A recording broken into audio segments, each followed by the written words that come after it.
Let me just see here. Maybe if I move down. There we go. Perfect. Shalom, everyone. I'm Brother Doug with the Awakened by Yahuwah Assembly and Yahuwah Almighty and Yahushua Messiah. We got Sister Marissa with us today, Brother Dennis, Brother Yahusha. My mom, Sister Sharon's right next to me. So we are going to be going to Proverbs 7 to 10. I'm going to try to do for you guys here. Since my mom is reading from the NIV, what I will do for you guys here, I'll try to put it up on the screen for you guys to follow along.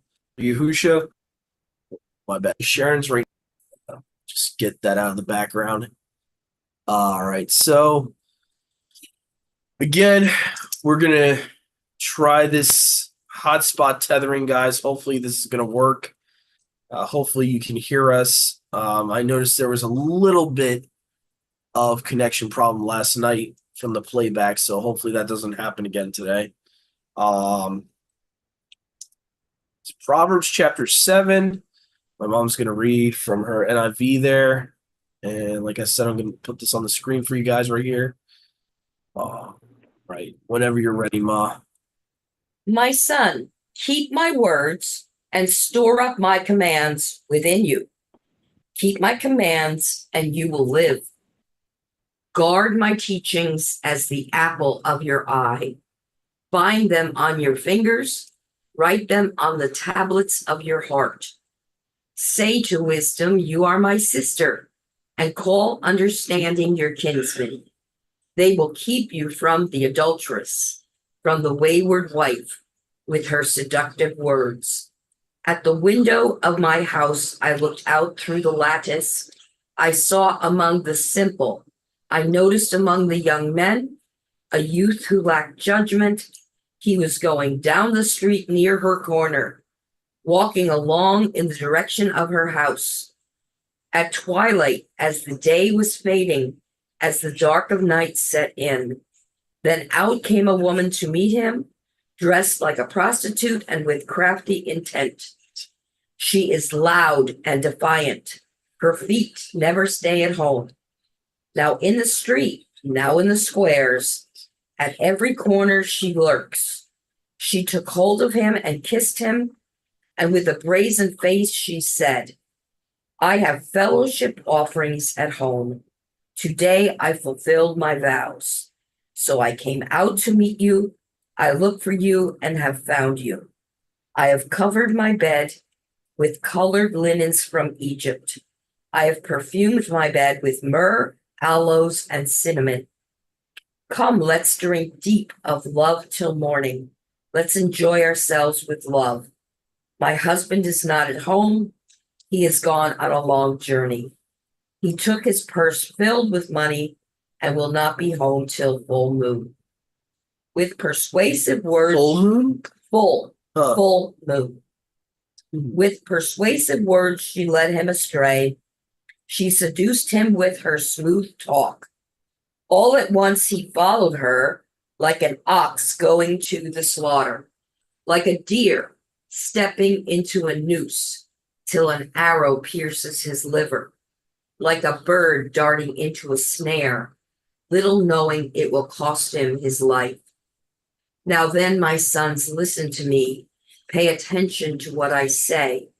Do not let your heart turn to her ways or stray into her paths. Many are the victims she has brought down. Her slain are a mighty throng.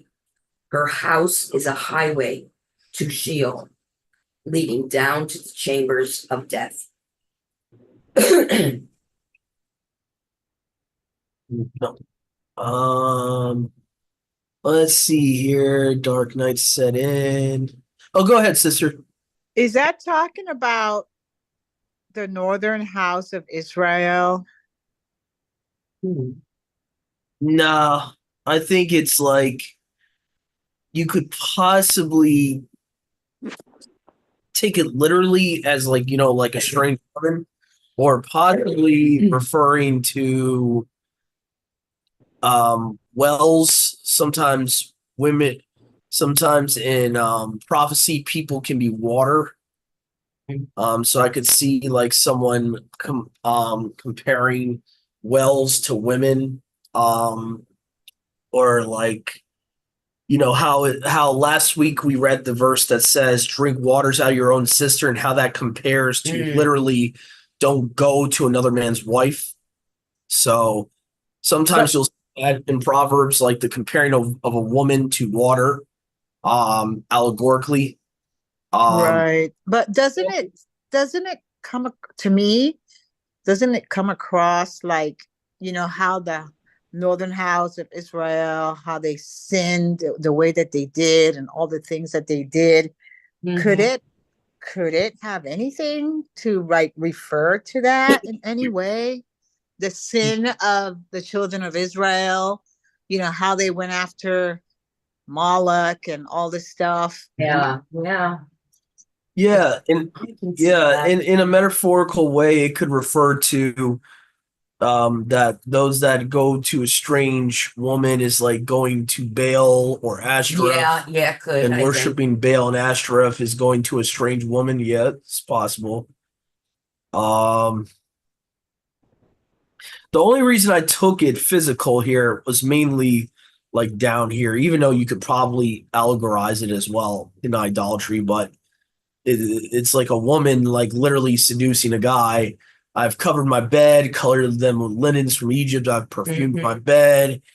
She's seducing him, Hmm. basically. Let's enjoy ourselves with love. My husband's not at home, Yeah. so But that's isn't that what sin does? Sin yeah. is seducing and Mhm. enticing Yeah. and entrapping. Hmm. Yeah, very true. There's in secret. There's that idea of doing it in secret. Her husband's away, so we'll just do this behind closed doors, so to speak. Yeah. Oh, go ahead, brother.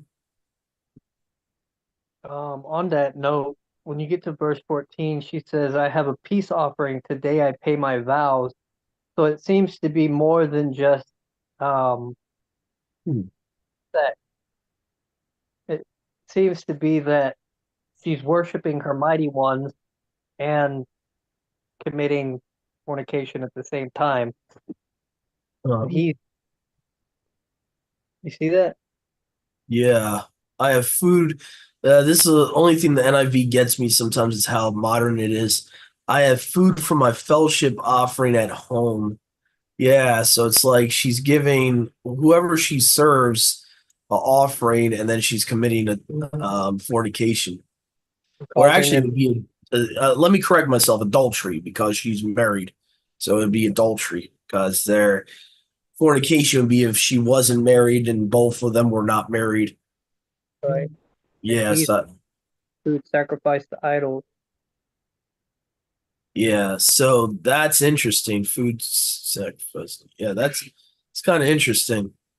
And actually, this reminds me of the physical act. Where was it in Numbers, where you had Gideon impaling men for doing such things because Yahuwah's anger arose and his wrath arose, and then no, not Gideon. I'm sorry, I'm confusing him with who was that priest that was of Aaron's lineage that speared the guy? Was it Eleazar? I'm trying to remember if Oh. he was. It's the whole Baal Peor thing. I'm trying to remember the whole Hmm. who. Let me look this up real quick. The uh, who speared a man in the rebellion Hmm. of Baal Peor? Because that's what was happening. They were eating food sacrifices to idols, and they The were sleeping with the woman. Go ahead. the Pink House or Phineas in the Phineas, that's the descendant I was thinking of.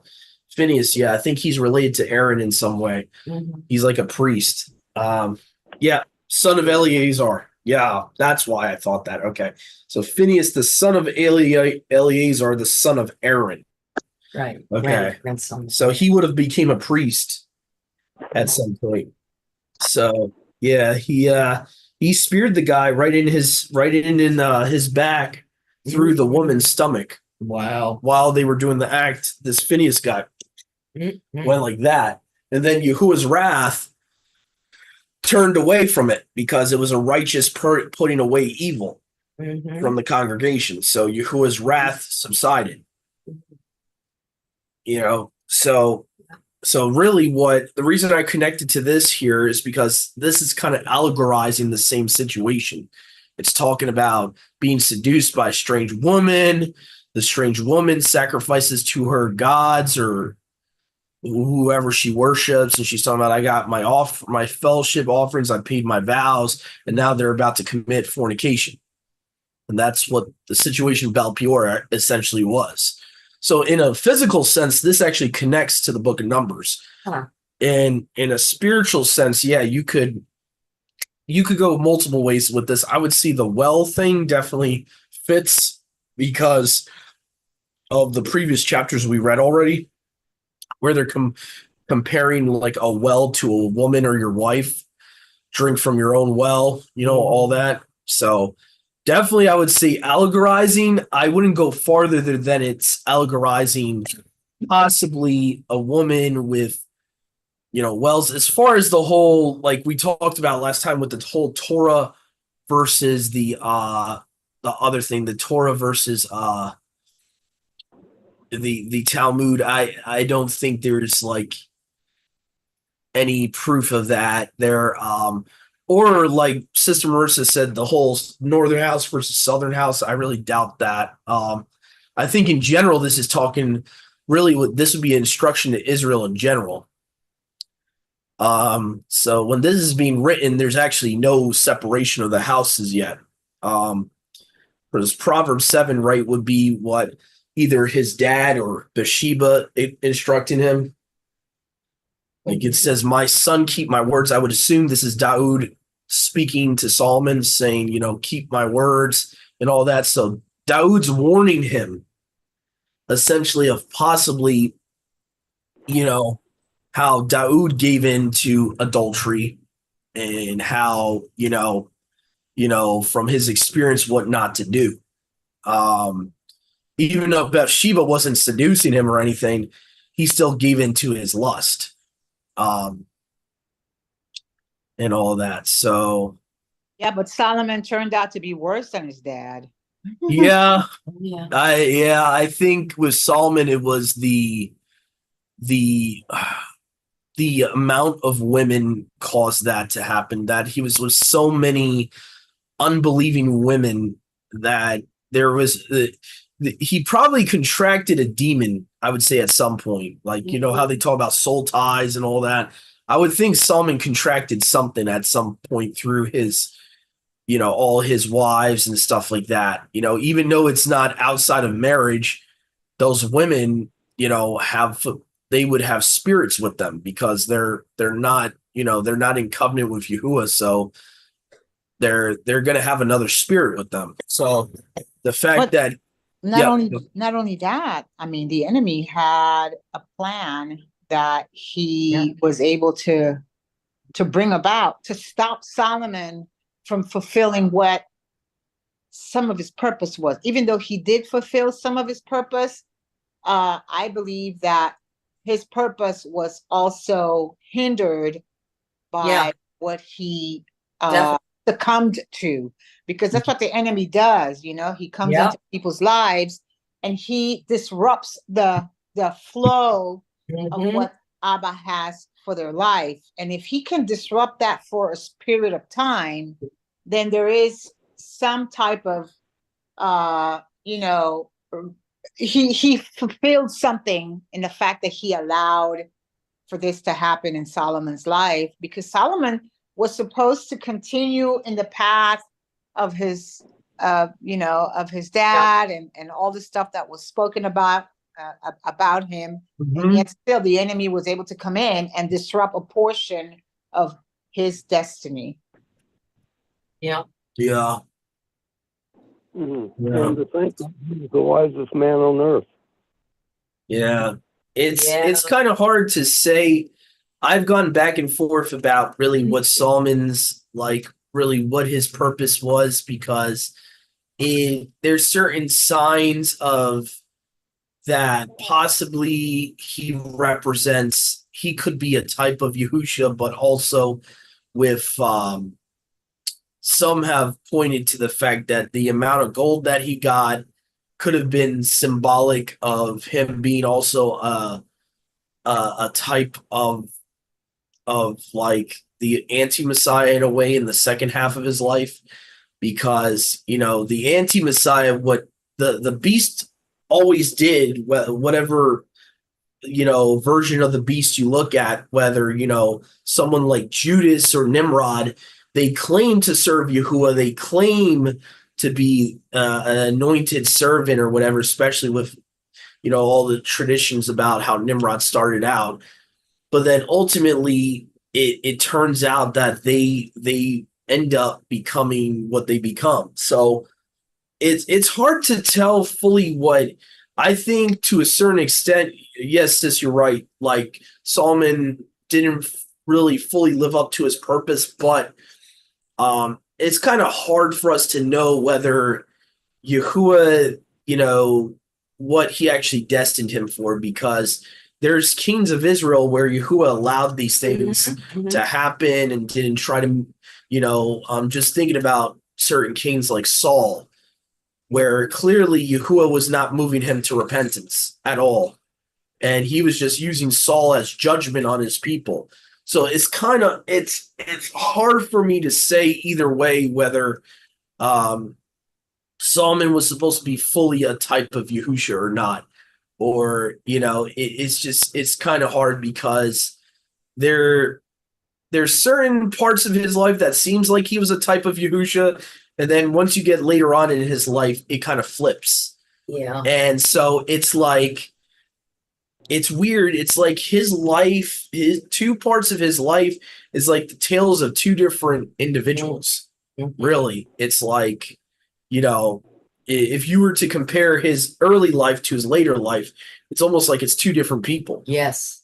So it's hard to say like definite that he was supposed to be like exact foreshadowing of Yahusha. Like, I see more of like Joseph being that, um, Moses being that, Jacob being that, those guys consistently throughout their whole lives. Yes, they messed up, but throughout in little areas, but in the consistency of their lives, they were pointing to Yahusha and a lot of things they would do, even just little things like Joseph's dream. Go ahead, brother Yahusha.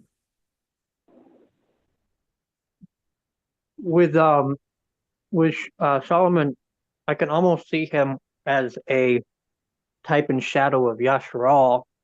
Um, you know, you have them coming into the land, fighting to keep the land, which you can see David. And then there's peace, towards the end.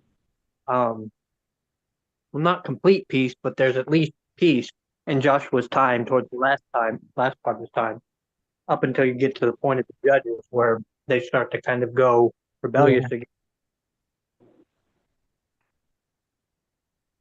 That's true. Yeah, it just keeps sticking in my head, like at the part where, the whole bad thing happening with Adonijah, and then them all finding it out, and then doing what they had to do to get Solomon anointed. And it's interesting, I think, that David made sure he went on a donkey. He had tons of horses. They had lots of horses, but to go become anointed, David made sure he went on his donkey from his stable. And so him coming into being a king on a donkey, you can't help but make that parallel. At least at the beginning anyway, at least at the first what, 20 years of his life. I mean, that's kind of like what I'd like to say to people when people just want to come around bashing Solomon. Hold on, because he was Yahuwah's choice, okay? and he did serve him Yeah. with righteousness for like 20 years. It's not like he was a mess up from the get-go, but anyway. Yeah. The only secular like allegory I could give you for what I mean by it was like he lived two different lives. Yeah, I see that. Would be like Star Wars Yeah. with Anakin. He seemed to be, on the quote unquote what they consider the right path, and then all of a sudden, jealousy, pride, covetousness, you could even say, because he wanted everything. By the time he became what he became, he wanted to rule the whole galaxy. So he was prideful, he was covetous, and it's a similar story in a way to Solomon. It's like I think a lot of his pride got in his way. He kind of coveted in a way where he wanted so many wives. It's like, why do you need that many wives? So in a weird way, it is kind of. I'm not saying it's a direct parallel because obviously Star Wars is not a biblical theology, but I'm saying that it's like the stories of two people. Yeah. It's almost like they're not even the same person, type of thing. Where, the Solomon that started serving Yahuwah was not the Solomon that ended up, seeking the life of who was it, Jeroboam at the end of his life and all that. I don't even think you could claim that was the same person in a weird way because he fell so much from Yahuwah's favor that he became so, in a weird way, perverted in his mind and all that and prideful in his mind and corrupted. So it's like it was almost a tale of two people is what I'm trying to say. Yeah, that's true. That's so don't misunderstand what I'm trying to say here. I'm not saying that Star Wars can be matched with the Bible. I'm just saying that the story of that character is kind of similar. Even though, obviously more people take parallels with that character to, the devil and all that. But anyway, the point is that it would seem like Solomon's life in scripture was two different stories. The story of his first life was from a young, possibly 18, 20 years old until he was 40. He was like, he was righteous for a lot of that time in Yahuwah's eyes. And then the second half of his life, especially in the later years, it's almost like he became another person. Yeah, it's true. And they didn't even resemble what he originally was. And I guess that's a lesson about sin is sin can devour you. You let it keep growing and growing and growing and growing. And eventually it's going to devour you. You're not even going to know who you are anymore. That was the same thing with David, right? I mean, David started out pretty good and look but he was able to pull David back. Yeah, see, the thing with Daoud was he made one little mistake. And I'm not saying little as in like it's not like it's insignificant, but he made one error and repented right away. Solomon, he was righteous for like the first half of his life. Yeah. Second half of his life, he fully lived in sin for the latter part of his life. So much to the point that he's like seeking out a guy's life because Jeroboam was being chosen to be the king of the two northern houses. So he's actually now seeking to murder a guy just for the sake that he's losing his power of the kingdom, of part of the kingdom to him. So Solomon intentionally was like living in sin at the latter part of his life. And he there's even legends, and I can't really comment whether the legends are true or not. Supposedly there was this seal of Solomon controlling demons, got into demon worship, got into Moloch worship and all that. I mean, you look at the two halves of his life, he was not the same person anymore. He allowed his wives and his concubines to corrupt him. He allowed them to get him to worship Molech. Astra and all that. So yeah, I can see what you're saying, sis. But I think with Dawood, the major difference is he had one major lapse of judgment that we know of that he repented right away from, rather than continuing and perpetually continuing Yeah. and living a whole life of It sin. is a different scenario. Go ahead, brother. Oh no, that's an old hand. Okay. So yeah, so they're like his dad, to Dawood's credit, actually did what you were supposed to do after he committed a heinous act like that. He was humbled. I think part of being humbled yes. was Yahuwah taking away his first child. That was a way to. I know a lot of atheists will say, "Oh, that's mean of Yahuwah to do that," and blah blah blah blah blah. And you're going to hear of all the he why, well, that was an innocent child and this and that. But what you got to understand is when you break the Torah, there's curses. Part of those curses, sometimes you'll lose a child. Sometimes you're the reason that child loses its life because you sinned. So there's consequences to sin. The law requires life for life. Okay. So this is what people don't understand. And this is why atheists use these stupid arguments like, oh, well, he took the life of an innocent child. Okay, so what about the Exodus? There was tons of innocent Egyptian children. So, these New Agers and Gnostics will always use those stupid strawman arguments. Stuff like that. Go ahead, Mom. What I'd like to say, because it's directly involved with this whole topic that we're talking about, we have to understand, and I think as true believers, we do understand it. We if we repent, truly repent, we will be forgiven by Yahuwah.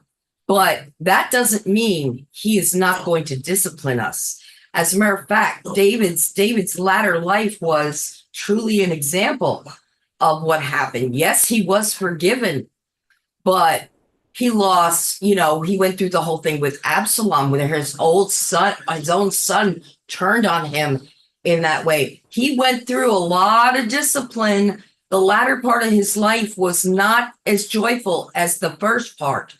So, we have to get rid of the idea that, okay, I'm forgiven. Yeah, that doesn't mean that you're not going to have to sort of pay a little bit for what you did. I mean, because he wouldn't be a good father if he didn't discipline us. And we know that he disciplines the ones that he loves. So he has to teach us that lesson of whatever we went astray. That's basically all I wanted to say, is that forgiveness is one thing, but we are not completely off the hook from it.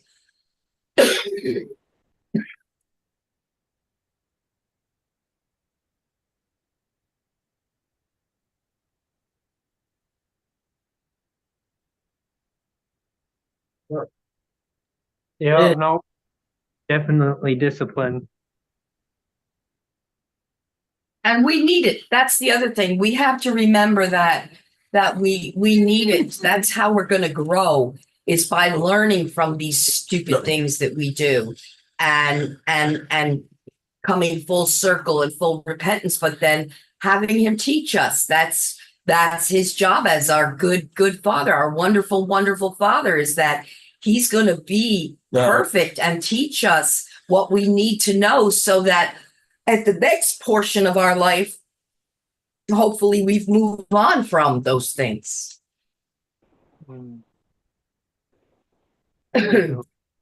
Also allows us to know that we belong to him, that we actually feel bad about what we've done, and that he allows us to feel that, and he allows us to be disciplined and chastised for it. Yeah, that's right. And technically, even though this is not valid at King David's time, they did also have a law about bastards. Yeah. A bastard shall not enter into the congregation of Yahuwah, even to his 10th generation.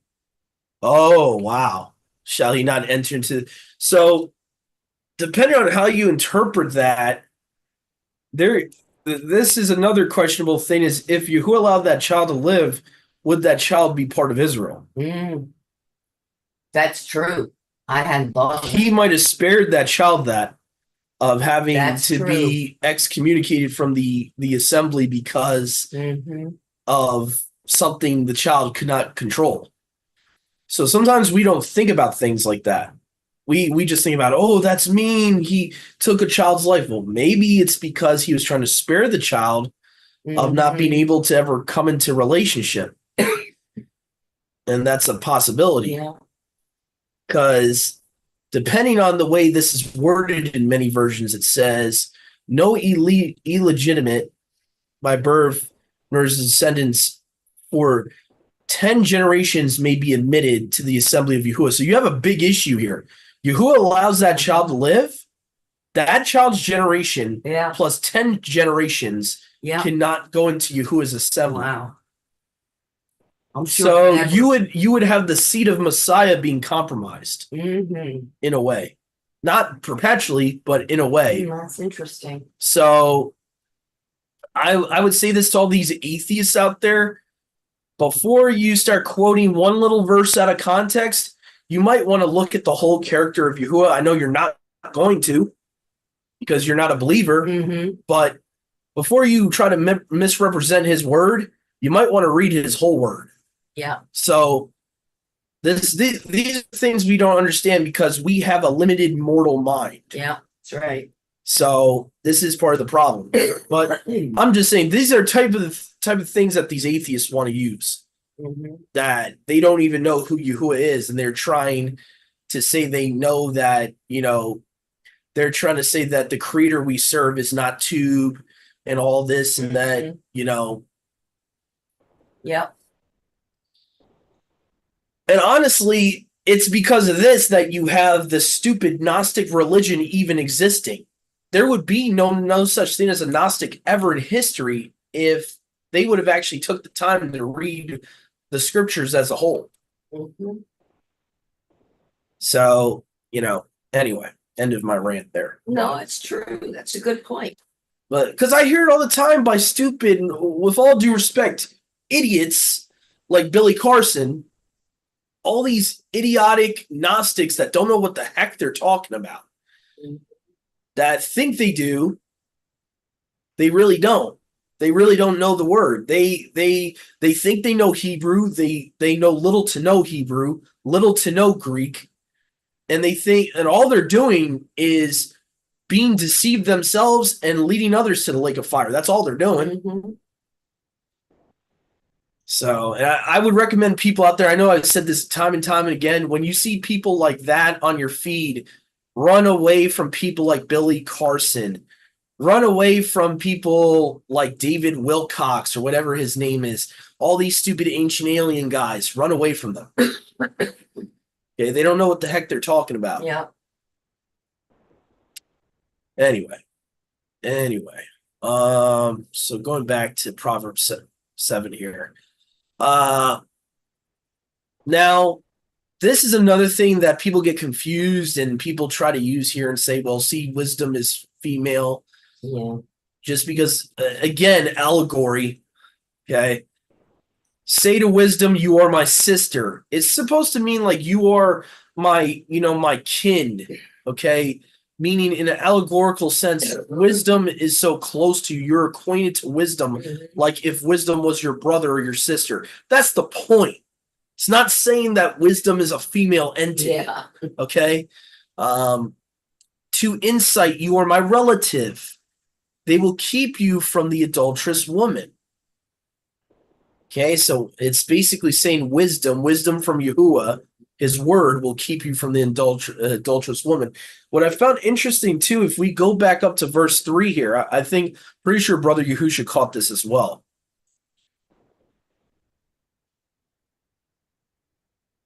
It says here, bind them on your fingers, write them on the tablet of your heart. I know we've heard that in other places about the Torah, right?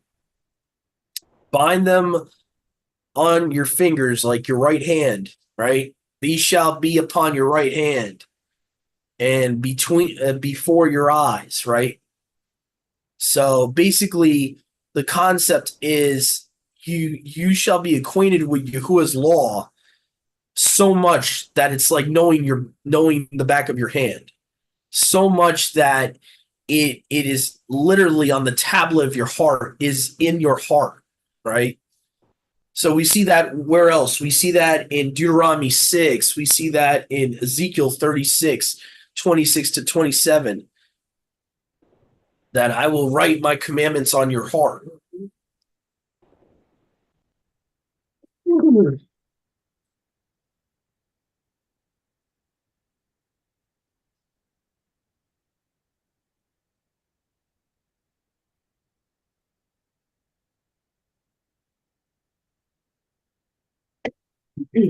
All right. So is there anything else here? What I noticed too was they use the word twilight here. I just wonder, I'm curious if that's supposed to be twilight. Because I noticed these modern Bibles, they'll sometimes put twilight for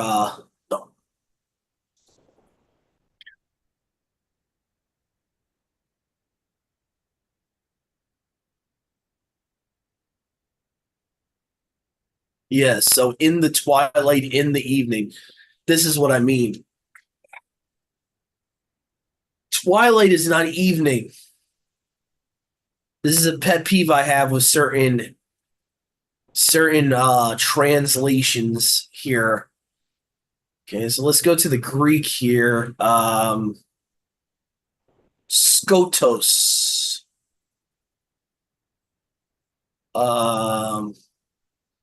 It's actually supposed to say darkness. I don't know where they're getting twilight there, unless they're getting it from the Hebrew.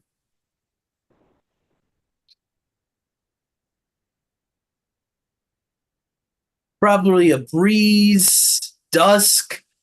Dusk is definitely not twilight. Evening breeze. So according to the Hebrew, it means evening breeze. Evening would not be twilight. Go ahead, brother. On Proverbs 7, verse 1, I thought this was interesting. It's, my son, keep my words and hide my commandments with you. The LXX does have a second part that's missing in the Masoretic, but that wasn't really my focus. The hide my commandments within you, or store up my commandments within you. When you look at the Hebrew, it's like store up as treasure, right? It reminded me of Matthew 24:42 to 43, where he says, Watch therefore, for you know not what hour your master does come, but know this, that if the two men of the house had known in what watch the thief would come, he would have watched and would have not suffered his house to be broken into.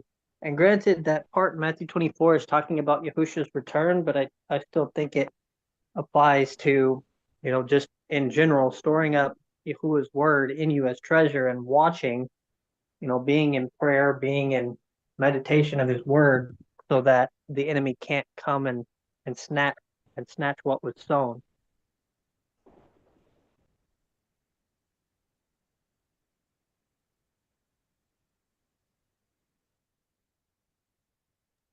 Very true. I noticed, interestingly enough, one of the definitions of that word there is esteem. So it could mean to hide his commands in our heart, but also to make it great, to esteem it, to build it up. And I think there is a verse somewhere in the Tanakh, right, where it talks about to magnify your Torah or something like that. I could have swore there's somewhere where Yeah, you let's see. I think there is too. There we go. Isaiah 42, and by the way, this is the same chapter I think that talks about Yahuwah as the only Savior. So it says, Isaiah 42:21, it pleased Yahuwah for the sake of his righteousness to make his law great and esteemed. That's the NIV there. Interesting. I like the NLT here. Because he is righteous, Yahuwah has exalted his esteemed law. So yeah, this is a really tube verse here for especially those that we encounter that say, "Oh, the law is a burden, the law is a curse, this and that." Then why would Yahuwah say this about his law? Why would he magnify something that's a curse? Why would he esteem something that's a burden? So yeah. So that's really two pickup there. So Brother Yahusha was mentioning verse 1 there, hiding, actually store up is okay, but it really means to hide in your heart his Torah or to esteem it is actually what it means there in Proverbs 7 verse 1.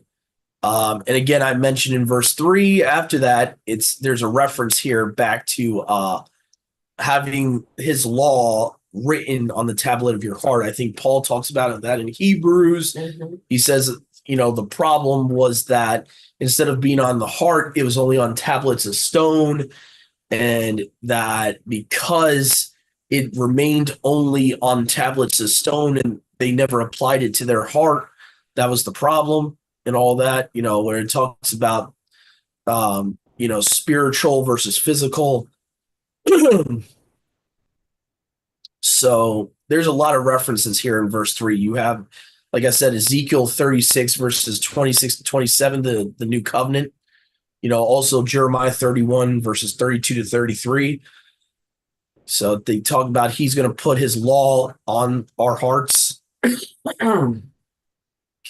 So I'm trying to see if there's anything else. I mean, everything else is self-explanatory.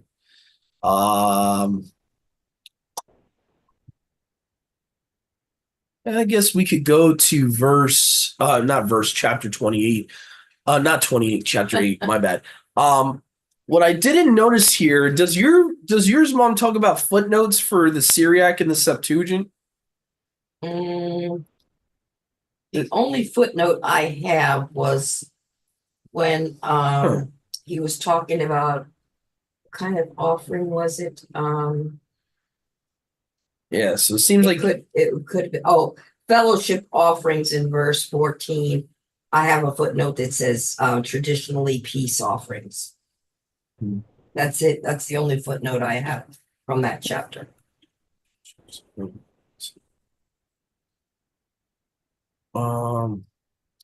Yeah, because the footnote here for the modern NIV says Proverbs 7:22 Syriac, see also Septuagint, Hebrew is fool. So let me see here.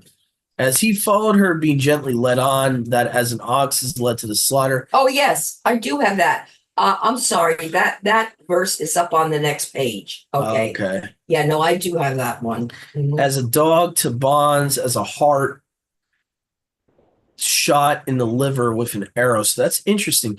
This goes back to the crucifixion verse in Jeremiah, where you have, because it says, I was gently led on as an ox is led into slaughter. It's similar to the crucifixion prophecy here. If you guys are not familiar with it, it's Jeremiah 11:19 here.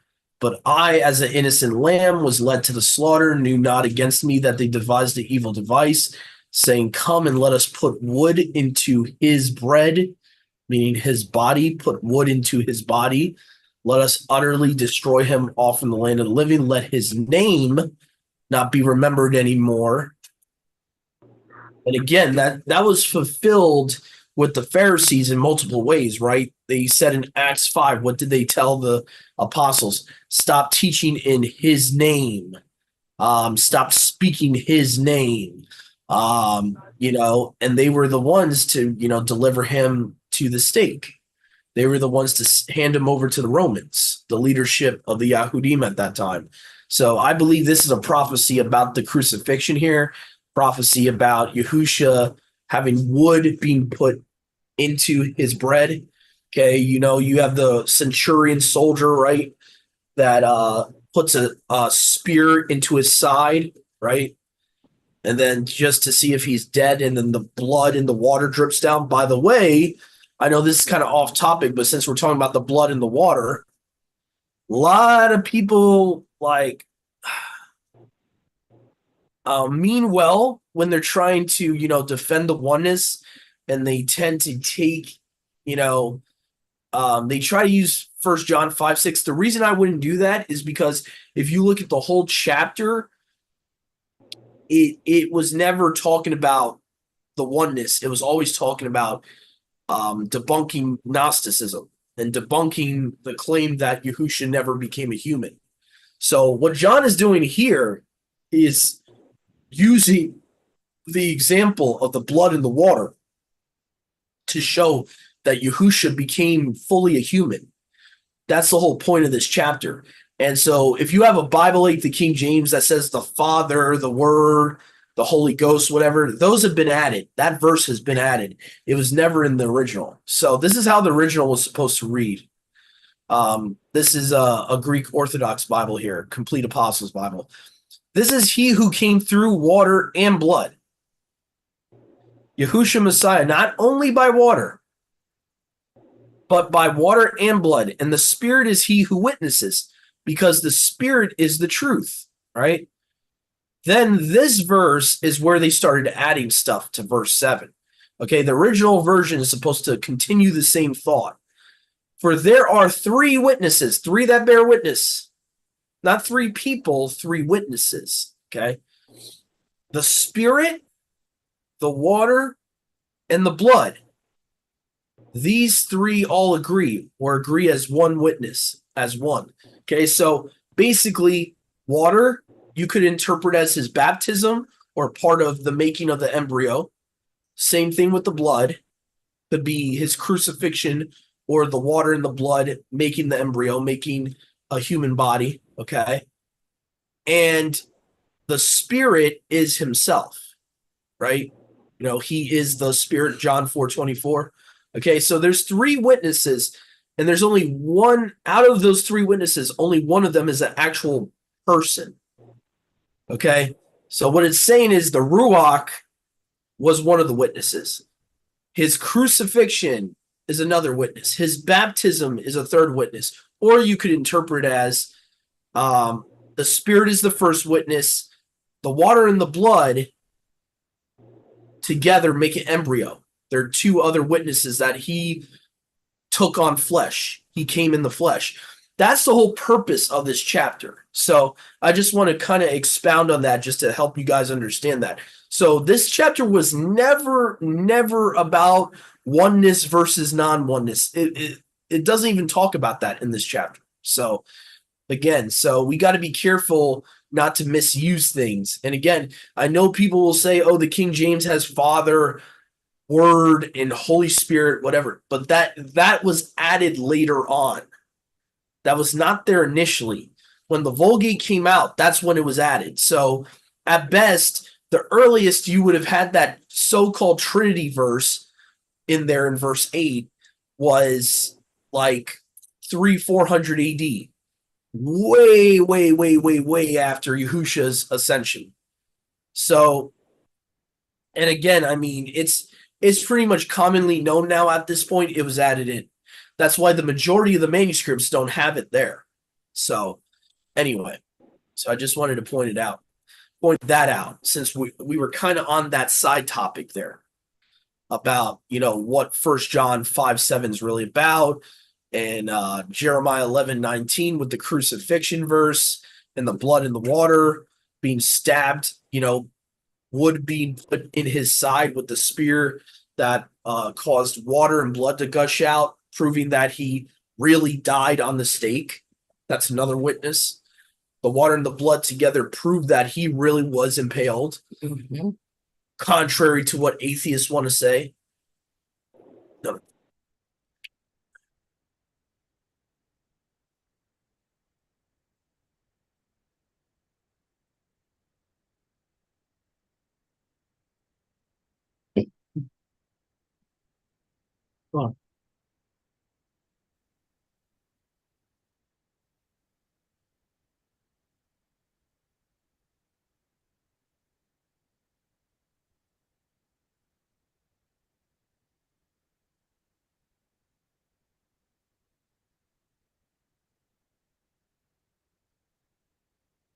All right, Proverbs 8.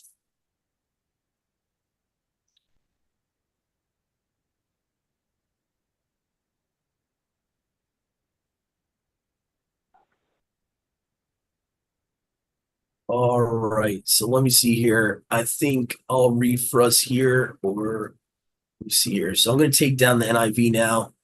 I'll probably be reading from a Septuagint here. Let me see if I can make the font at least a little bigger. Some of these, they make them so like small.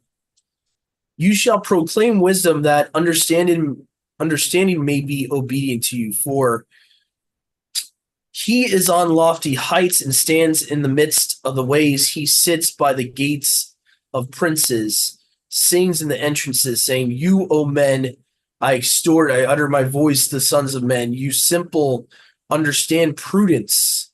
This definitely sounds like Yahusha, man. Pulling no punches. Oh, you simple, understand prudence, and you that are untaught, take knowledge. So, yes, if you're wondering, simple is a derogatory term originally. If you're simple, it meant like you're hard of understanding.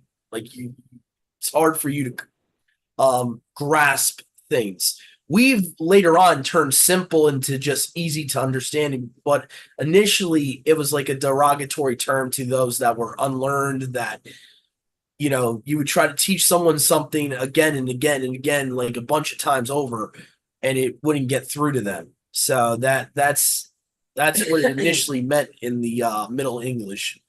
You simple understand prudence. You that are untaught take in knowledge. Listen to me, for I will speak solemn truths. I will produce right sayings from my lips. For my mouth shall meditate truth, and false lips are abomination to me. All words of my mouth are in righteousness.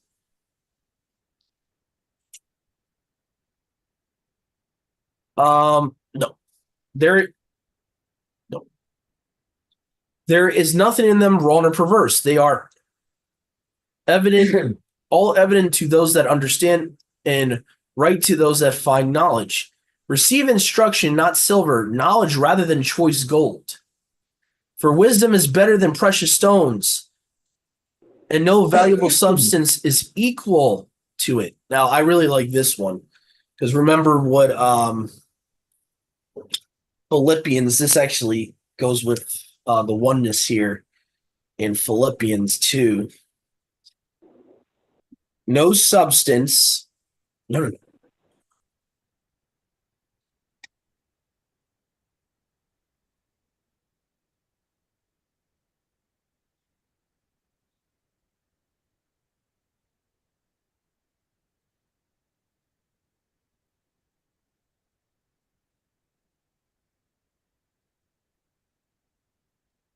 Doug, we can't hear you. So you're not saying Yeah. anything. There was a brief moment of me just kind of not saying something. That's probably what happened. I was just thinking about something here. So no valuable substance is equal. That matches with Philippians 2. I'll show you guys that after I finish the chapter, how that goes to that. What is it, Mom, where it talks about he did not consider it robbery? Where Oh, is that Philippians 2:2? I think so. 2:6, I think it might be. So we'll go to that after the chapter. Go ahead, brother. Just real quick while you're on that verse, for wisdom is better than precious stones. I'm wondering if that could be tied in with, you know how it says that the enemy, he stored up precious precious gems and stones for himself. He took them to himself, Yeah. and then being popped as precious stones. So the enemy went after greed and taking things for himself, but it's saying go after, instead of going after that, go after Yahusha. Yeah. Yeah. Yeah, there's actually many ways you can interpret that. You can interpret it as referring to Yahusha is obviously far superior to Satan. You could also refer it to just the general concept of wisdom is more valuable than chasing riches. And what tube is it to have all those riches and have no wisdom and have no discernment? But and I can think of that myself. Like, there's been times in our lives when my family's been very well off financially, but no wisdom. and it showed how long that money lasted because we had no wisdom. Mhm. Right. So there's many ways you could take that phrase. Definitely in a spiritual sense, yeah, it's saying that Yahusha is far better than the enemy. Definitely. Yeah, so let's see here if there's anything else here. Let's see. I was a dwelt with counsel. Now I have called upon understanding. The fear of Yahuwah hates unrighteousness, insolence, pride. Yes. No.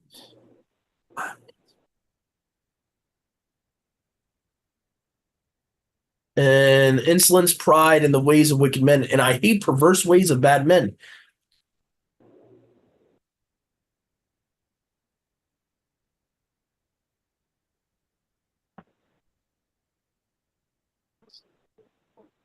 Counsel and safety are mine, prudence is mine, strength is mine. By me, kings reigns, princes decree right ruling. By me, nobles become great monarchs. By me rule the earth. Now, this is interesting. Anyone that knows this person wisdom is clearly claiming to be the Father.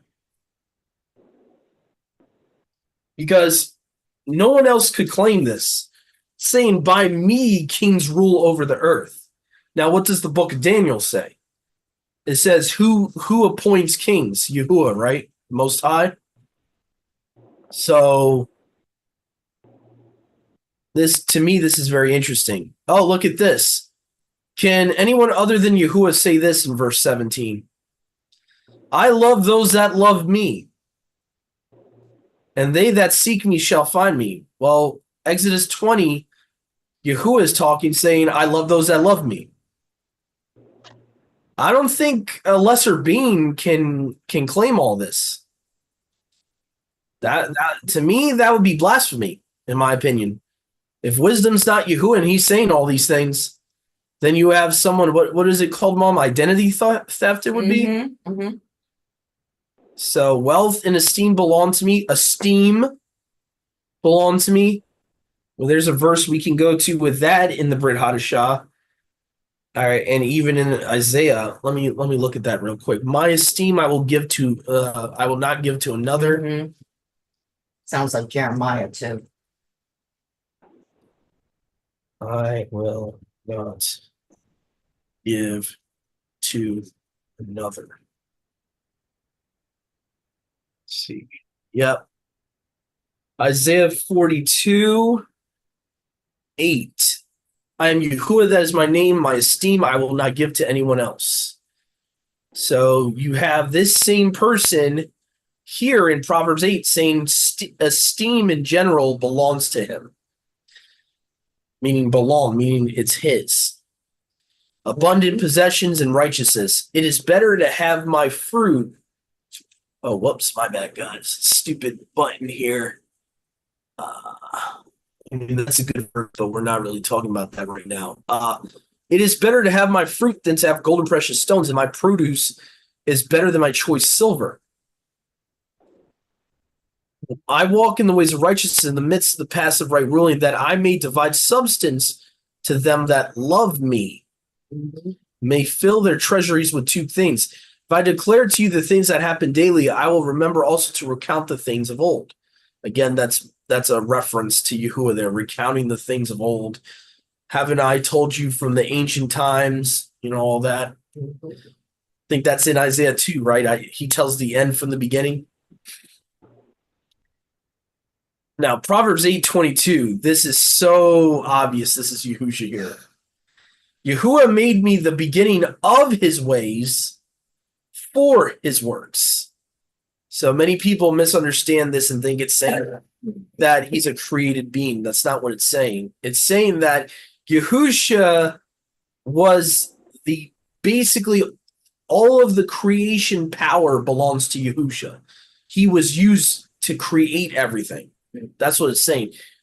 That he made me the beginning of his ways for his works. So meaning say I'm in construction, right? I got a right-hand man, And I'm like, hey, man, I'm giving you preeminence over this project. You are going to be the one that I accomplish all that through. Mhm. That's what it's saying. It's not saying he's the first created being. It's not saying that. Mhm. I know a lot of people interpret it that way. That's not what it's saying at all. So even before he made the depths, even before the fountains of water came forth, before the mountains were settled, before all hills, he begot me. Okay. Now, when you're beget of something, that means you are that very thing. Okay. So when it says the only begotten son, it is not a regular son. It's not an angel. It's not a messenger. It's not a malachim. It is a actual actual thing that came from the original source. So basically, the only begotten son means he is the only ben of the Father that is equal to the Father, is literally that same exact substance of the original. Like literally equal and exact. So anyway, verse 26, Yahuwah made the countries and inhabited his lands, highest inhabited parts of the world. When he prepared the heavens, no, here. When he prepared the heavens, I was with him. And when he prepared the throne upon the winds,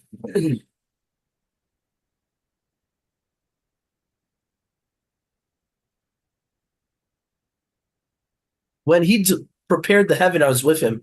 And when he prepared his throne upon the winds, and when he strengthened the clouds above, when he secured the fountains of the earth, and when he strengthened the foundations of the earth, I was by him. Suiting myself to him, I was that in which he took delight. Okay, so this is what is this? Matthew 3:17, I'm thinking. Yep.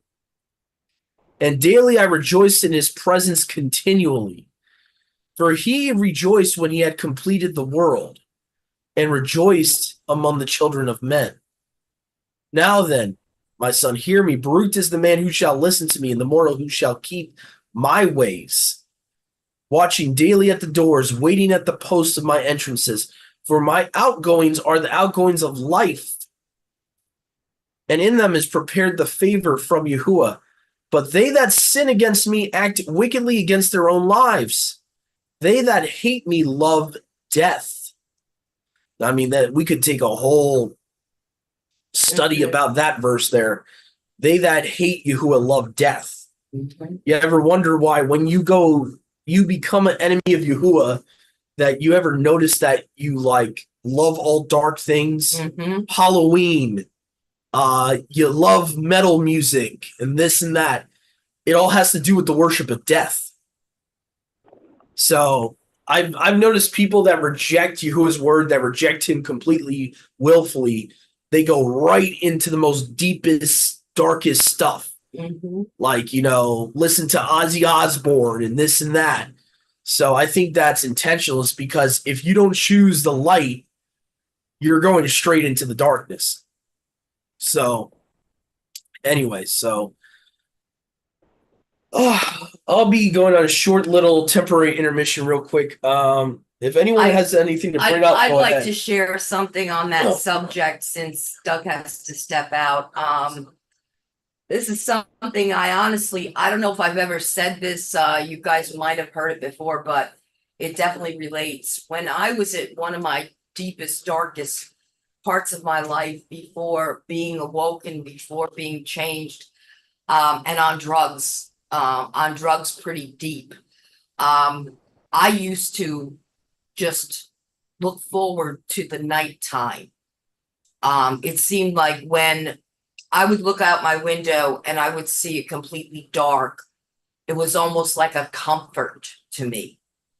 And in a way, I'm glad I remember that, so that I can remember how far he's brought me. He's completely flipped me over, and I am so grateful. But it's scary to think that there were days when I just really preferred the darkness to the light.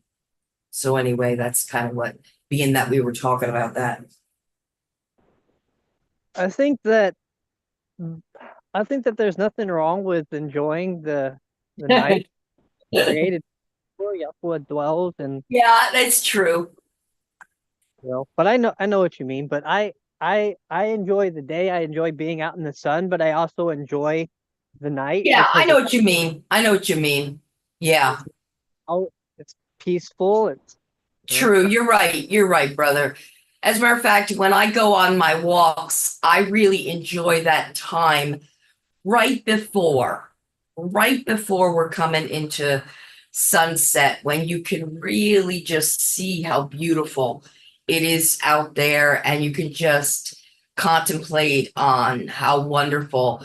And as the sun is setting, I mean, how gorgeous it is sometimes with the pink in the sky and everything like that. No, I get what you're saying. It was just I guess such a dark period of my life that it's just something you kind of want to remember, but you want to not be remembering it too often. You know what I mean? Like using it to remind yourself of where you are now.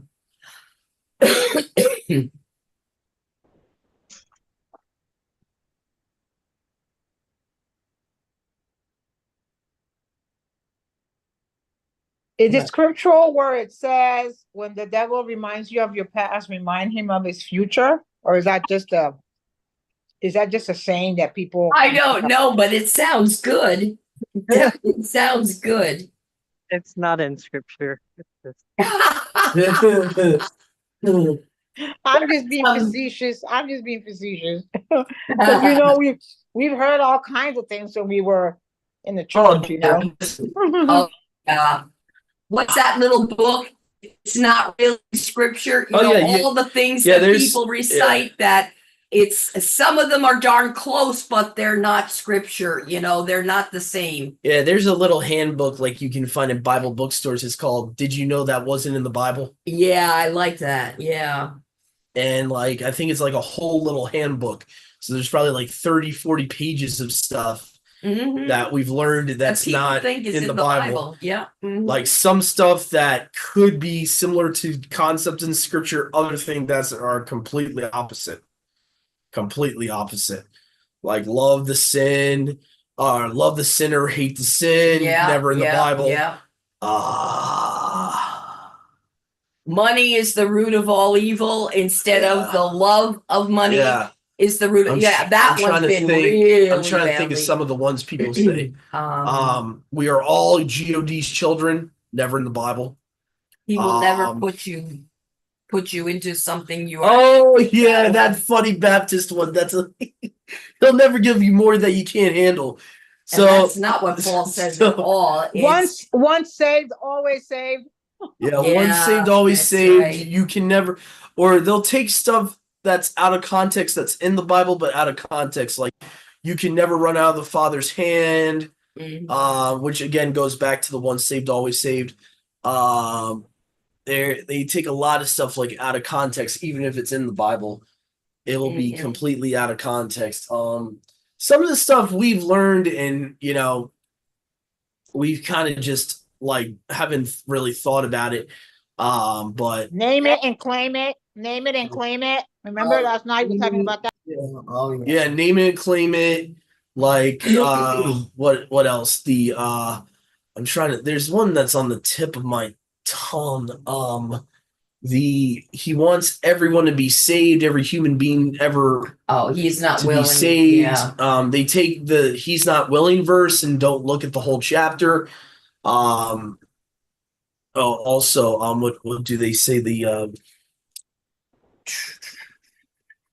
They take the wash your, to the blood off your hands out of context.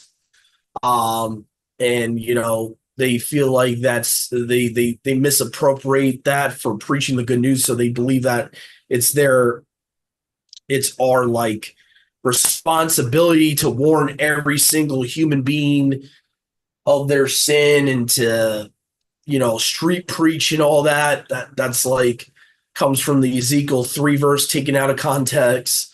There's just a lot of stuff. There's a lot of stuff that's taken out of context. You're saved when you believed. I know Yeah. the big Baptist thing is they'll quote Romans 10 and then twist it into, well, by hearing you're saved. And I'm like, that's not what it says. It says confess with your mouth by the hearing of the word, confessing in the mouth unto salvation or towards salvation. Does not say Mhm. Paul never said that you're saved the moment you No. receive Yahusha, that you're like saved like in an instance. It doesn't say that. There's like many things even if it's in the Bible, like a book like that is funny and actually important because it shows how many things we've twisted or completely just like added secular reasonings into the scripture that are just not scriptural. Like, oh, go ahead, brother. With what you said about he'll never give you more than what you can handle. Yeah. There's a verse that says that, but it doesn't quite say that. What it says, Your way out. faithful who will not suffer you to be tempted above what you are able. Yeah. Yeah, it's actually talking about temptation and talking about rather than talking about giving a hard life, like Brother Yahusha's saying, is taken way out of context. There is something like that in Scripture in James, but it's taken way out of context. And people, especially the Baptists, I'm not trying to make fun of y'all, but I'm just saying, a lot of you will you'll take that to the 20th degree and be like, well, he doesn't give us more than we can handle, and it's almost like ecumenicalized, like any trouble you're going through your life, they use that almost as a mantra, almost as like a new age mantra and stuff like that. Like, I remember the Big Bang Theory, they did a little funny thing about it where, Mary Sheldon's mom, she's like, oh, he can't give us any more than we can handle. That's why I had two other children that were dumb as Sue. Because Sheldon was like, the context is that her one son was such a brainiac. She's like, well, he doesn't give us more than we can handle. So my two other children were dumb. So it was supposed to be meant as a joke, but it shows like where the Baptists, they get a lot of these weird sayings, on misunderstandings and all that and stuff like that. But there is a book. I don't know if they still make it. It's called "Did You Know It's Not in the Bible?" Hmm.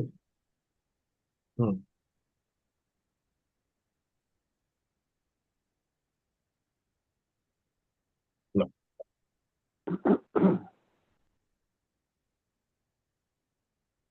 What is that? Don't bite off more than you can chew. Yeah. I'm trying to think. Is that in the Bible? No, I'm just kidding. Yeah, I don't know if they make that book anymore, Mom. Yeah. Yeah, I would have to look after Shabbat on christianbook.com or whatever. I want to see if they still actually make that book. What's it called? What's it called? Did you know that's not in the Bible? Somebody actually created that book. Yeah. Yeah. Because there's so many sayings we say and that we grew up in church that are not in the Bible. I guess someone figured we might as well make a book so people would start like smartening up and stuff like that, because like half of what I remember pastors would say back in my upbringing, like it was never in the Bible. 80% of their speech would not even be based on the Bible. It would be based on like, personal experience, and maybe they would give you one or two verses a sermon. It was like very watered down. And it's like a lot of what we say. One of the things that like a lot of the things they say too, and I'm not trying to knock on anyone, but a lot of the things they say too come from other literature, whether they know it or not. They put in their sermons. Like if I was to tell you how many things from the Quran that Christian preachers preach and don't even know it's almost like, I don't like to use the word Mandela effect, but it's almost like they think this stuff came from the Bible when it didn't. Like I remember there was this one preacher, I forget his name, but when I saw the video years ago, he actually he actually was talking about Satan's fall and quoted the Quran, whether he knew it or not. He talked about, Satan fell because he didn't want to worship Adam. I'm like, when I heard him say it, I was like, did he just quote the Quran? Like, and a lot of these things we don't even realize are either from folklore, Christian folklore. Like, what was that guy's poet? That poem earlier that we talked about this year that has all that like stupid Book of Adam and Eve stuff in it. It was by that guy Milton. What is the Paradise Lost? Oh, okay. I can't tell you how many pastors out there, unknowingly, not on purpose, take theologies from Paradise Lost, which was supposed to be a fictional Christian poem, and like Satan falling in Genesis 1:1 and all that. That's all from Paradise Lost and all that. You know.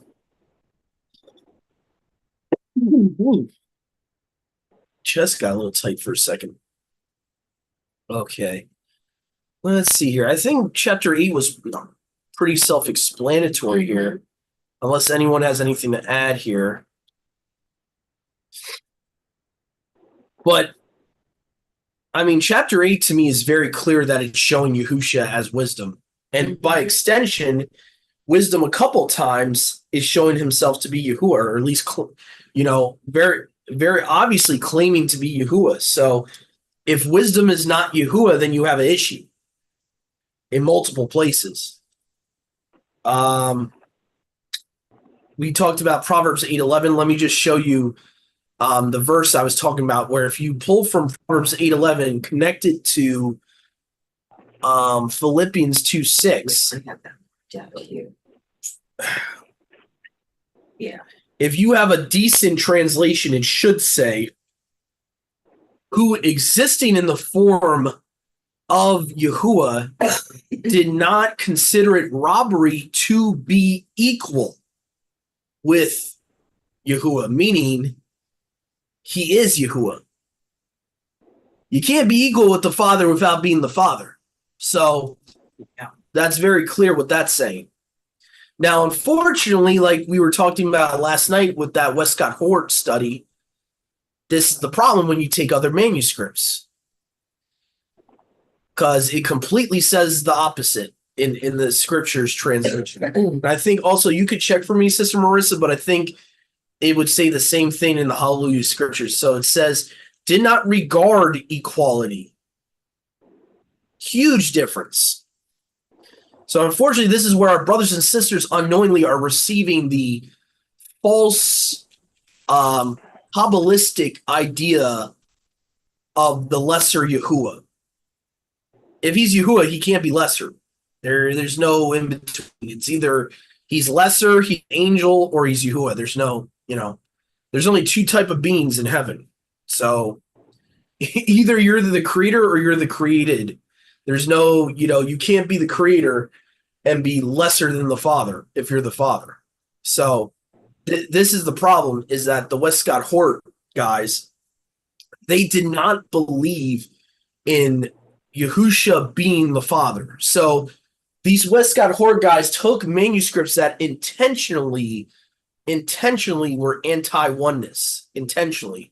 So the Codex Sinaiticus, what Westcott and Hort based it on, the New Testament portion of the Sinaiticus is anti-oneness in many places. So that's why you have a different reading there. So that's why I say, not all translations are created equal and all that. So when you have these translators picking and choosing, and so this is again why when it comes to the oneness issue, I really don't like to use the ISR or the Hallelujah scriptures because of this issue. And so anyway, but as you can see in Proverbs 8:11, it says, no substance is equal with wisdom. And as it says in Philippians 2:6, for Yahusha to be equal with the Father, if you put those two references together, he has to be the Father. Because it's also saying in Proverbs 8 that no substance is equal with wisdom.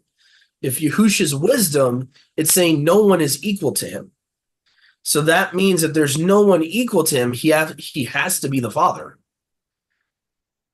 So anyway, and also Brother Yahusha, just for clarification on verse 11, was also talking about how wisdom is much higher than rubies and all that. This is where he's getting this concept from. Is Ezekiel 28 is talking about how Satan would bound upon himself all these stones.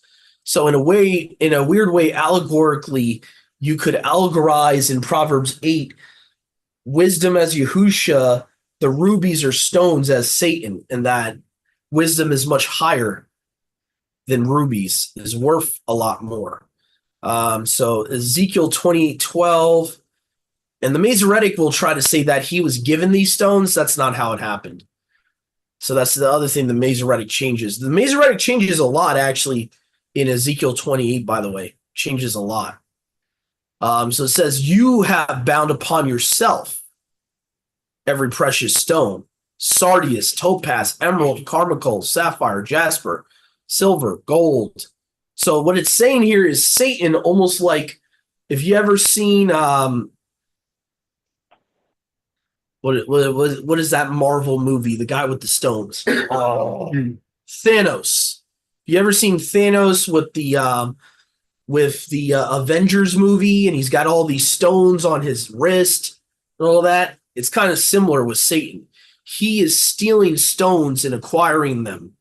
So it says, you've bound upon yourself all these stones and silver and gold, ligure, agate, immense, chrysolite, beryl, and onyx. You have filled your treasuries and your stores in you with gold. From the day that you were created, you were with the cherub. He wasn't the cherub. He was with the cherub. I set you on the set apart mountain of Yahuwah. You were in the midst of the stones of fire. And I personally believe in the midst of the stones of fire is talking about that he was one of the seraphim. The stones of fire is like an allegory for the seraphim. You were faultless in your days from the day that you were created until iniquity was found in you. So meaning he became prideful. He sinned on purpose. Iniquity was found in him. Go ahead, Brother Yahusha. When it says the stones of fire, and those being the seraphim, I don't think I ever caught that when he's acquiring stones or bringing stones to himself. It's almost like he's drawing those fallen ones to himself, whether they be seraphim or whatever other class followed him. But then it's also interesting that we're being made into living stones, almost to replace the stones that fell. Yeah, it's funny you mentioned that because I heard that from someone else before you did, and the other person was Michael Heiser, and he kind of theorized it a little bit further that the ones that fell in this chapter here we're going to be replacing in the heavenly court. That's why we're judging. So I'll give you guys a little preface here. What I'm talking about is the angel interpretation, or the Malak, if you prefer Malak, a better term, Malak interpretation of Psalms 82. So it would go as follows. Yahuwah stands in the assembly of the messengers. Among the messengers, he will judge. How long will you vindicate evil? And goes through the whole thing, right? So these 70 principalities he put over the nations in Genesis 11, they eventually fall. They go, it seems like they go to Satan's cause. How do I know this? Because you go later in this chapter, and it says, I have said you are Elohim, plural, meaning you are mighty ones. You are all children of the highest, or children of the Most High. So it's talking about sons of Elohim. Therefore, you will die like, which would imply they're not children of Adam. Okay? They will die like the children of men, and you will fall like each of the princes. So again, what Brother Yahusha said before this is the concept of, okay, so now Satan is drawing all these stones, seraphim, cherubim, watchers away from Yahuwah to himself, And now Yahuwah is going to replace them with us. And so this is the concept of the basically heavenly court, which you can also find in Deuteronomy, I think 32 verse 8 in the Septuagint. So when the Most High divided the nations, he separated the sons of Adam. He set the boundaries of the nations, meaning the boundaries of the countries, according to the number of the messengers of Elohim. So literally, the principalities. He put one principality over each of the 70 nations. So we're replacing them basically in the kingdom. Those of us that will judge, and I think you could even include the 12 disciples, honestly. They're probably going to judge 12 of those that fell. I mean, not just judge, but they're going to replace 12 of the 70 that fell. So, and what's interesting too is if you look, I just find this interesting. And again, the reason I'm showing you this commentary, it kind of goes with what we're talking about here. So if you look at Deuteronomy 32 verse 8 from the Pseudo-Jonathan Targum, kind of shows what I'm talking about here. So let's look at this real quick. So this is one of the few times that it actually agrees with the Septuagint. It doesn't do it a lot because it's a later Targum from the 4th, 5th century, but this time it does. So what we're looking at is verse 8 here. When the Most High made the allotment of the world unto the nations, which proceeded from the sons of Noah, in the separation of the writings and languages of the children of men at the time of the division, he cast a lot among the 70 angels, the princes of the nations, with whom the revelation to oversee the city, even at the time he established the limits of the nations according to the sum of the number of the 70 souls of Israel who went down into Egypt. So it's showing that, in their opinion, Yahuwah always planned to replace the 70 that fell with his people, to replace the 70 principalities that fell with his people Israel, if you see what that's saying in that commentary. So in that Targum, it expounds, it says that the 70 souls that proceeded from Jacob were meant to replace the 70 that fell. If that makes any sense. So I just find that interesting. So, yeah, I mean, there's a lot of clues to this that we're supposed to replace the messengers that fell. It's kind of the point we're trying to bring out here. So the problem is we're not taught in the church about the celestial council is what it's called. Others call it the divine council concept. Sorry, guys, man. Chest is tight today. All right.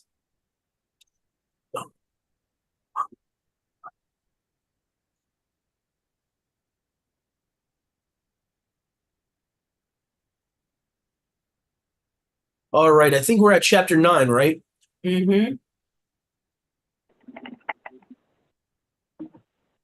All right. Brother Dennis, would you like to finish us off in Proverbs chapter 9? I can. Okay. Can you hear me okay? Yeah, perfect. Okay. Wisdom has built her house. She has hewn out its 7 columns. She has slaughtered her meat. She has mixed her wine. She has also prepared her table. She has sent out her young women. She cries out from the highest places of the city. Who is simple? Let him turn and hear. As for him who lacks heart, he says to him, come, eat of my bread and drink of the wine I have mixed. Leave the simple ones and live. Walk in the way of understanding. He who reproves the scoffer gets shame for himself, and he who rebukes a wrong one gets himself a blemish. Do not reprove a scoffer, lest he hate you. Reprove a wise one, and he loves you. Give instruction to a wise one, and he is wiser still. Teach a righteous one, and he increases in learning. The fear of Yahuwah is the beginning of wisdom, and the knowledge of the set-apart one is understanding. For by me your days become many, and years of life are added to you. If you have become wise, you have become wise for yourself, and if you have scoffed, you alone bear it. A foolish woman is loud, simple, and without knowledge, for she has seated herself at the door of her house, on a seat by the highest places of the city, to call to those who pass by, who go straight on their way, who is simple. Let him turn in here. And as for him who lacks heart, she says to him, stolen waters are sweet, and bread eaten in secret is pleasant. But he does not know that the dead are there. Her guests are in the depths of the grave. Deceived.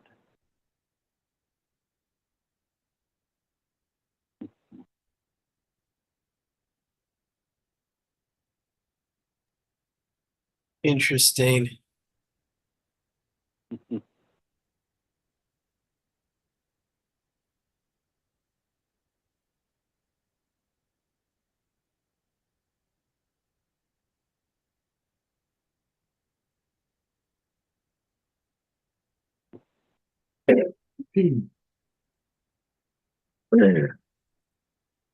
So this is interesting. This kind of reminds me of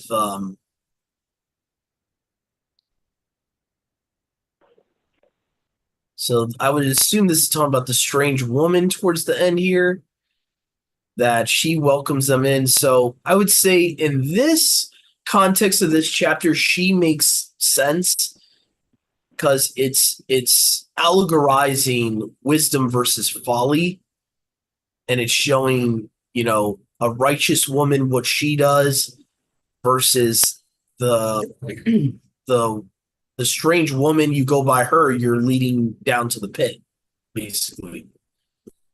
So it says here, son, if you were wise for yourself, you shall be wise for your neighbors. You should and if you prove wicked, you alone will bear evil.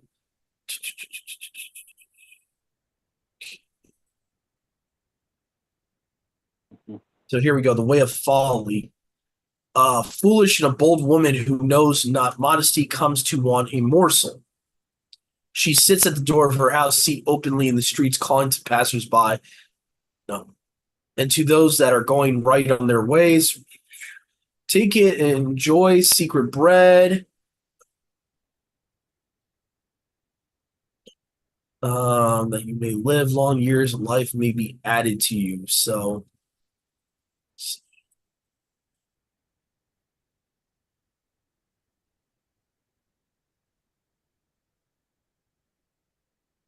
what's interesting is saying a strange woman is like strange water. Again, the Oh, yeah. comparison, you know, allegorizing a woman as water. And drink not of a strange fountain. So remember what we were talking about earlier? Strange woman being allegorized as a strange fountain. So, yeah. Now, earlier on, go ahead, bro. Oh no, finish your thought. I don't know if you were going to go to verse 1, but verse 1 kind of reminded me of what Yahusha says about the foundation. Talks about, those that are founded on the rock will not fall in a storm. And it tells about wisdom has built a house for himself and set up 7 pillars. So that kind of reminded me of the foundation thing. And that's about it.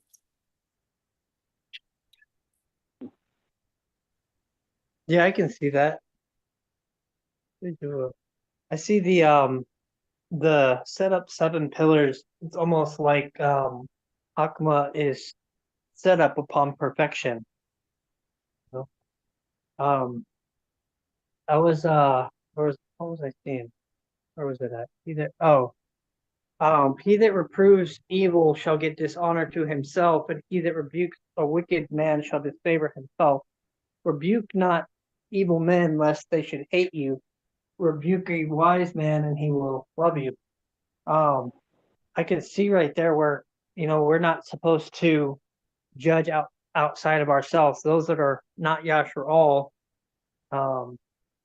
we don't judge. We don't go and start rebuking them for keeping Halloween and fornicating and this and that. We do that within the body.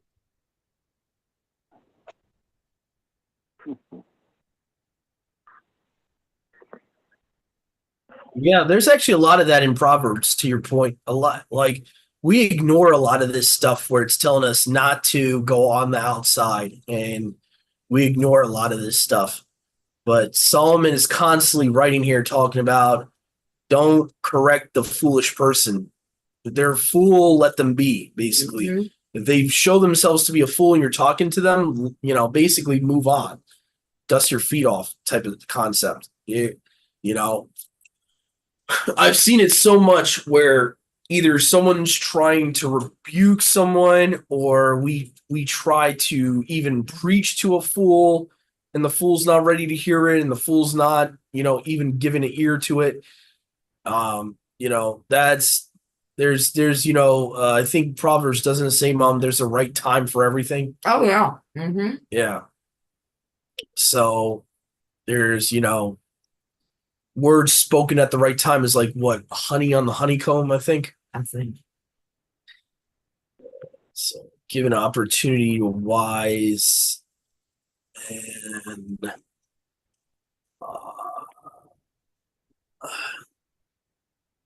now again, this is the Masoretic leaves this out, which I find interesting because if you go to 2 Timothy, it's almost a word for word quote from Paul, where he talks about we don't have a spirit of fear, but of self-control and a sound mind. Mm-hmm. So it says here in the Septuagint in verse 10, for to know the law is the character of a sound mind. So it's telling you what the character of a sound mind is. So when it says his spirit gives you a sound mind, this gives you the context of what a sound mind is. So his spirit should cause you then, right, to know the law. If there's a spirit in you that's causing you to be ignorant of the law, it can't be his spirit. Mm-hmm.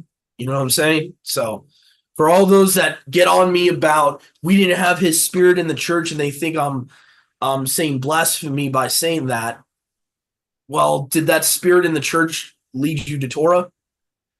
Did that spirit that you felt you were filled with cause you to even know what his Torah was? Because if not, this is his word, not mine. So I'm just saying. So that's because this is the thing is his spirit should have his character. Yeah. It's that simple. So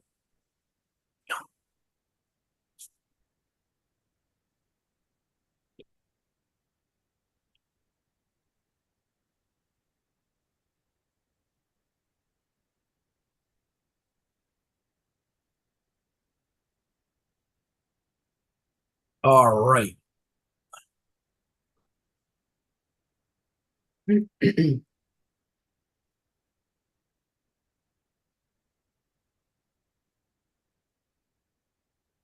All right. Okay, so I think that's about it. Is there anything else in Proverbs 9 I can think of here? No.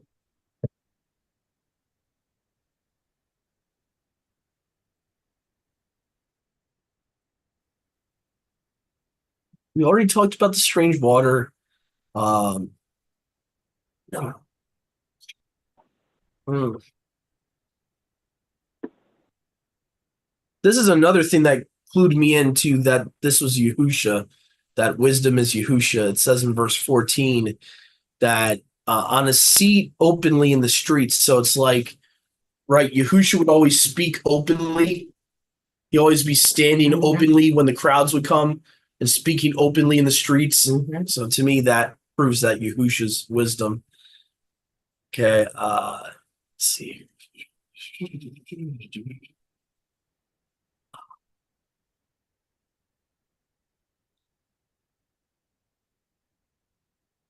Hey, yeah, I think that's about it. All right, so that's the end of today's study, guys. Hopefully, this was edifying. Hopefully, you guys learned something out of this study. As I always say, go home, read your scriptures, test everything we're telling you guys, and Yahuwah willing, Yahusha willing. See you guys next time.